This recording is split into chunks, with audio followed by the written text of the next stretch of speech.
Hi all, it's Henry from LanWIRE. Welcome to this month's edition of the LanWIRE. Last month we had the opportunity to run an interactive roundtable. The title was, where could AI agents be practically deployed within a fund management business? Rather than kind of going to all the flip charts and whiteboards, we decided to do something slightly different, something secretly we knew everyone would enjoy, and that was use Lego. More specifically, Lego mini figures. Fun fact, do you know there's actually more Lego minifigures in the world than people? So what do? After putting people into groups, we gave them like a plain English explanation of what is an AI agent, the purpose behind them.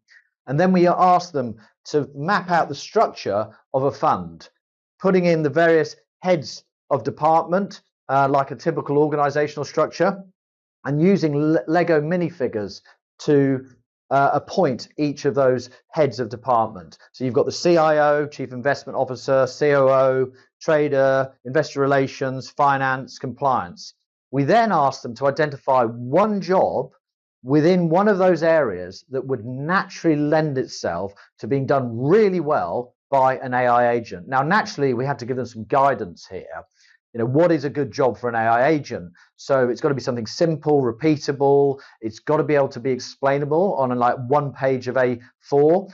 It's got to take input, which is works better if it's text-based.